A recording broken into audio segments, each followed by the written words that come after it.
Everyone, कैसे हैं आप सभी? आई होप सभी अच्छे होंगे। मेरी जो क्लास चल रही थी उसमें मैंने कल आपको विकास की अवस्थाएं कंप्लीट कराई थी। आज मैं आपको बहुत ही इम्पोर्टेंट टॉपिक कराने जा रही हूँ। आप गैस करिए क्या टॉपिक होगा हमारा, जो बहुत इम्पोर्टेंट है सभी टीचिंग एग्जाम्स में। उसमें से 4 से 5 नंबर का आता ही आता है। तो बताइए क्या हो सकता है। तो आज का मेरा टॉपिक होगा एनसीएफ, है ना? इम्पोर्टेंट है कि नहीं है? बच्चों की डिमांड आ रही थी कि मैम एनसीएफ कराइए। काफी बच्चों को आता नहीं है समझ में, इससे क्वेश्चंस अलग अलग तरीके के आते हैं। तो मैं आज आपको एनसीएफ कराने जाती हूँ। कुछ डिफरेंट भी हो जाएगा इतने दिनों से जो आपकी अवस्थाओं की क्लास चल रही थी, विकास की क्लास चल रही थी, उससे थोड़ा सा आपको अलग सा भी मिलेगा पढ़ने को। तो ठीक है। तो एनसीएफ जो है पढ़ाने से पहले मैं कल की जो क्लास थी मैं देखना चाहूंगी कल की क्लास किन किन बच्चों ने ली है। उससे मैं एक क्वेश्चन आपको देती हूँ, तो उस क्वेश्चन का आंसर आप सभी कमेंट बॉक्स में देंगे, ठीक है? तो पहला क्वेश्चन मैं जो आपसे पूछने जा रही हूँ वो आपका क्वेश्चन है, मूर्त चिंतन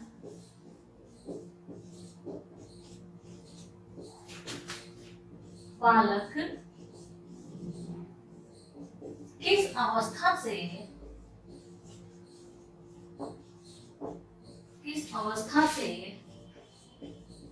करना प्रारंभ करता है?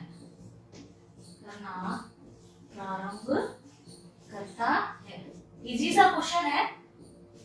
आप जिसने भी क्लास ली होगी मेरी कल, वो इसका आंसर आराम से दे देंगे। तो इसका ऑप्शन है पहला शैशवावस्था,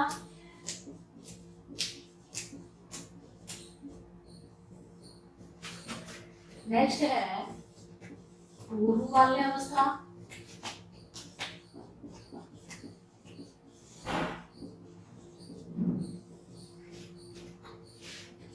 नेक्स्ट इज उत्तर बाल्यावस्था,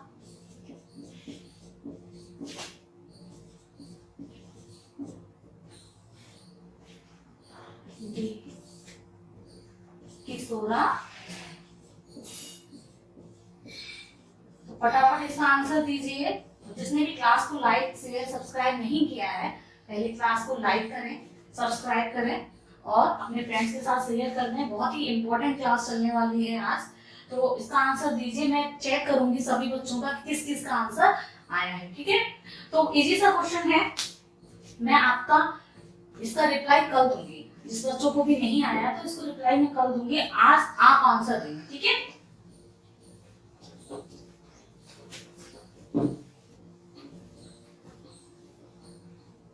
ठीक है, आज की क्लास में हम पढ़ेंगे एनसीएफ, ठीक है? तो एनसीएफ की पहले फुल फॉर्म जानते हैं। एन फॉर क्या होता है? नेशनल। एन फॉर क्या है? नेशनल। सी फॉर क्यूरिकुलम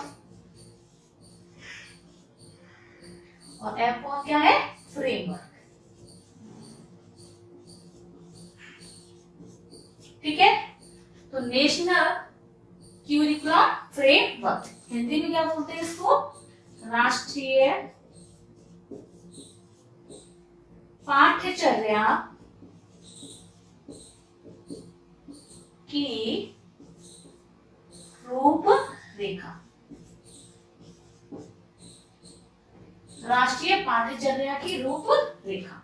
आगे आपने इसके आगे लिखा देखा होगा 2005, ठीक है? लिखा देखा होगा। तो अभी मैं बताऊंगी भी आपको कि 2005 क्यों लिखा होता है, ठीक है?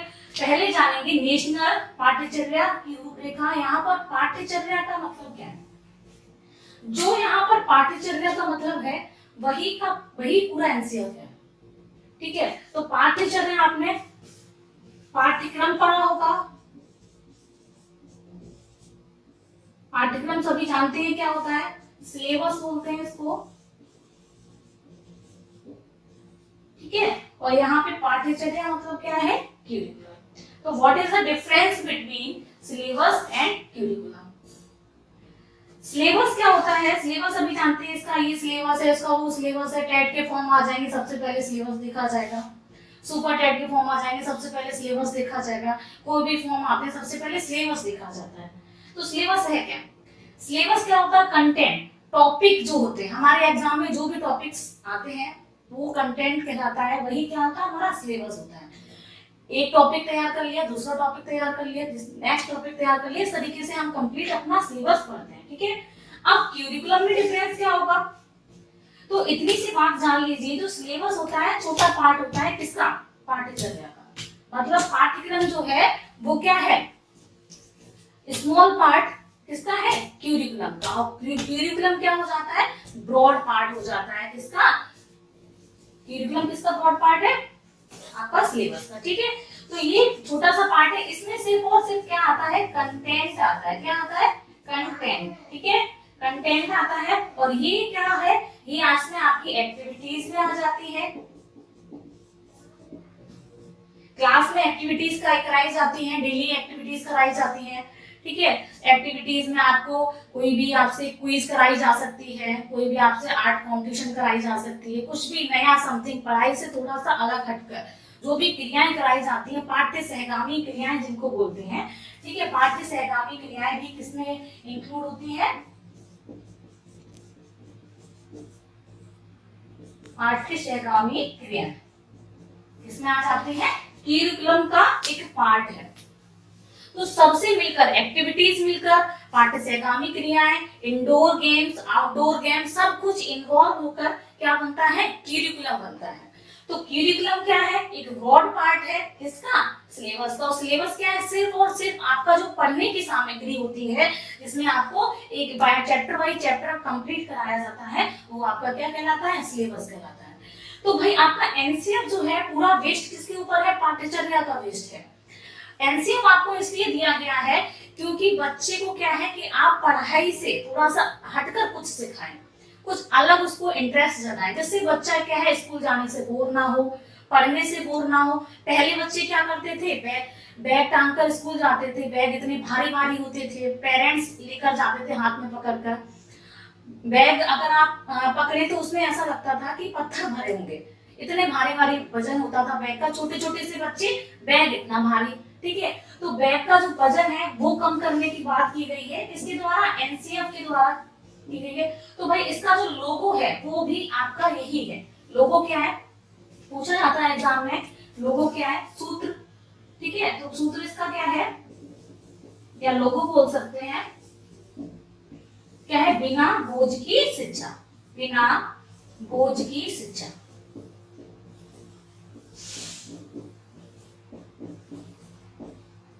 बिना बोझ की शिक्षा मतलब बालक क्या है, इतना वजन भारी लेकर जा रहा है स्कूल, और स्कूल से क्या लेकर आ रहा है, नाम मात्र की शिक्षा लेकर आ रहा है, नाम मात्र का ज्ञान लेकर आ रहा है। ऐसा नहीं होना चाहिए। एनसीएफ इसीलिए आया है कि बालक क्या है, कम वजन लेकर जाए, कम पुस्तक लेकर जाए, कम बुक्स लेकर जाए, और वहां से जो ज्ञान लेकर आए वो भरपूर मात्रा में ज्ञान लेकर आए। इंग्लिश में इसको बोलते हैं learning without burden, learning without word, ठीक है। ये इसका लोगो है, बिना बोझ की शिक्षा, एनसीएफ 2005, ठीक है। तो इतना समझ में आया आपको अच्छे से, आगे मैं बताती हूँ।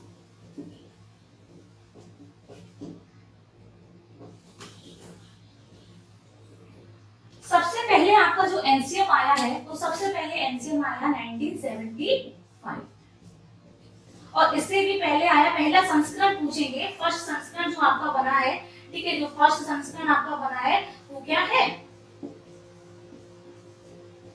1975। लेकिन इससे पहले भी आपका एनसीएफ था, कोठारी कमीशन 1964, कोठारी कमीशन 1964, ठीक है। तो इसमें क्या है, इसमें भी एनसीएफ था आपका।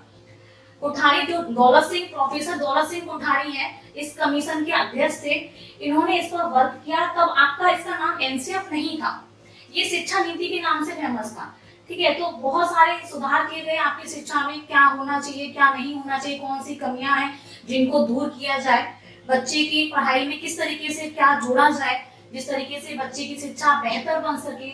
इसके बाद 1964 के बाद आपका एक कमीशन बनता है 1968, जिसको पहली शिक्षा नीति के नाम से जाना जाता है। वो ज्यादा तक फेमस नहीं हो पाई, आगे तक नहीं चल पाई। उसके बाद आपका नई शिक्षा नीति आती है 1986, अब तो वो पुरानी हो गई है, पहले के टाइम पर वो क्या थी, नहीं थी।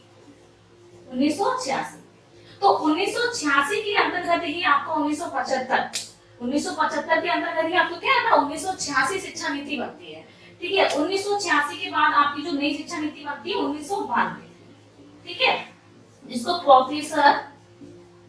प्रोफेसर इसके अध्यक्ष कौन है, प्रोफेसर यशपाल। ठीक है, प्रोफेसर यशपाल इसके अध्यक्ष होते हैं और इन्हीं को ही किसका अध्यक्ष बनाया जाता है, एनसीएफ का अध्यक्ष भी कहा गया है, क्योंकि इन्हीं के अंडर 1992 के ही अंडर में आपका एनसीएफ चला। इसका पहला संस्करण कब आता है, 1975 आता है। उसके बाद आपका जो दूसरा संस्करण आता है, सेकंड संस्करण आता है, वो आपका कब आता है, 1988 में। ठीक है, नेक्स्ट थर्ड कब आता है, 2000, और आपका जो अभी जो लेटेस्ट संस्करण है वो 2005 है। लेकिन इसके बाद भी आपकी नई शिक्षा नीति आ चुकी है 2020 में। 29 जुलाई नई शिक्षा नीति कब आई है, नई शिक्षा नीति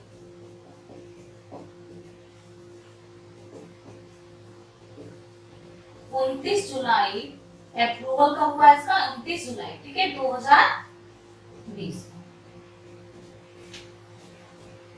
ठीक है, तो भाई जो आपका इसमें भी एनसीएफ जो 2005 है इसके अंदर कुछ सुधार कर दिए गए हैं। नई शिक्षा नीति जो आपकी बनी है, इस शिक्षा नीति के अकॉर्डिंग इसमें भी कुछ सुधार कर दिए गए, लेकिन वो अभी आपका मेंशन होकर नहीं आया। तो है क्या इसमें, तो आपको याद ये रखना है, ये जो संस्करण है आपके 4 संस्करण है आपको याद रखने हैं।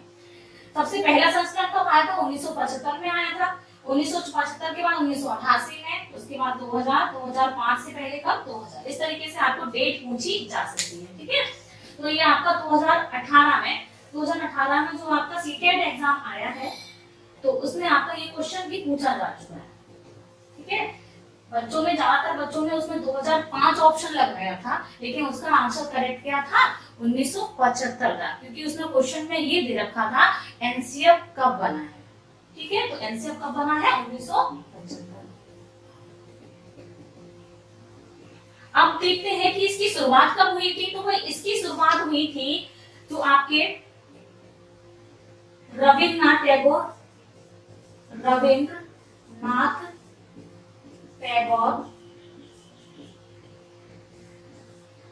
का निबंध है। निबंध का नाम क्या है, सभ्यता और प्रगति। सभ्यता और प्रगति जो आपका निबंध है, इस निबंध में से किसको लिया गया है, एनसीएफ को लिया गया है। तो ये क्वेश्चन बन जाएगा कि एनसीएफ की शुरुआत कहां से हुई है, रविन्द्रनाथ टैगोर के निबंध है सभ्यता और प्रगति से ली गई है। ठीक है, तो एनसीएफ को यहीं से लिया गया है। दूसरा पॉइंट और आप नोट करेंगे कि एनसीएफ का उल्लेख किसमें मिलता है, तो एनसीएफ का उल्लेख 8वीं अनुसूची में जो 22 भाषा है, 8वीं अनुसूची में 22 भाषाओं में इसका उल्लेख मिलता है एनसीएफ का। तो ये भी पॉइंट आपका इंपॉर्टेंट है। ठीक है, अब इसके बाद हम पढ़ेंगे उद्देश्य क्या है, कि भाई इसका उद्देश्य क्या है। इसके 5 मेन उद्देश्य है, वो आप 5 मेन उद्देश्य याद कर लीजिए, उन्हीं से ही क्वेश्चन आपका बनकर आता है। ठीक है, तो क्वेश्चन आपका क्या है, आपका जो उद्देश्य है वो क्या है। पहला आपका उद्देश्य है, फर्स्ट उद्देश्य क्या है, तो वो लोगों को आपका क्या, बिना बोझ की शिक्षा। लेकिन क्या है, फर्स्ट आपका जो उद्देश्य बनेगा वो क्या, रटंत्र प्रणाली से मुक्त करना।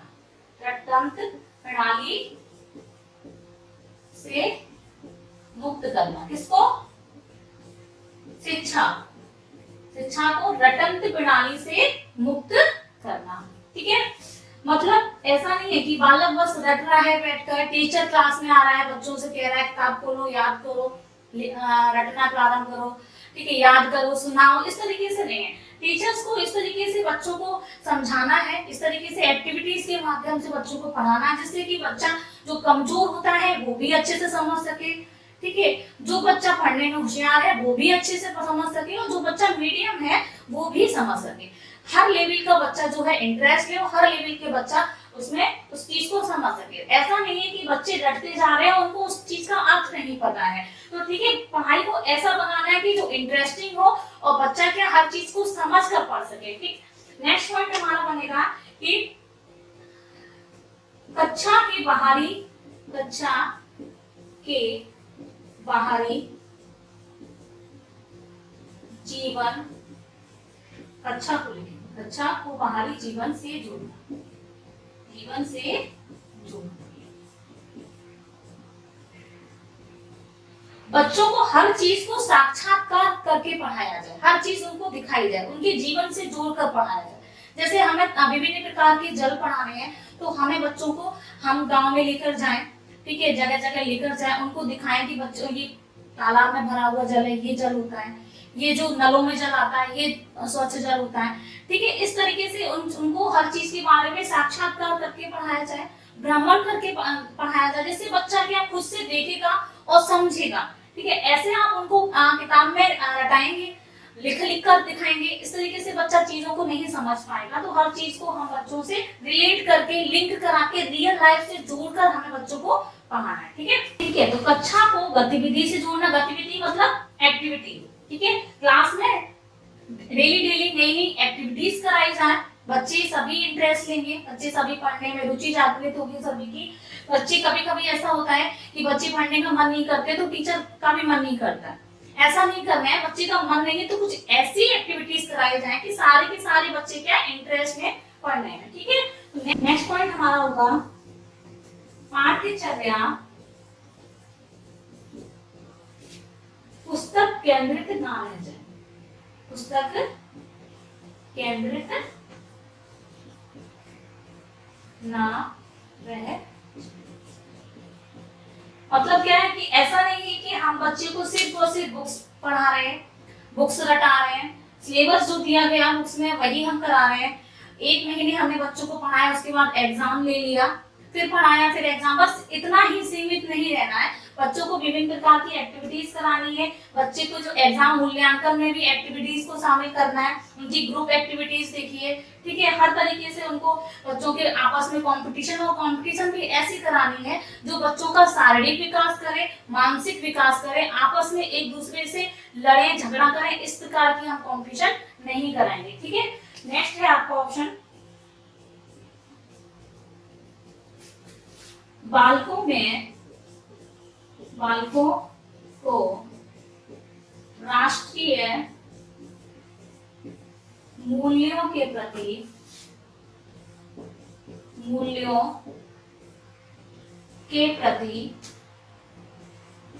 प्रति आस्थावान बनाना।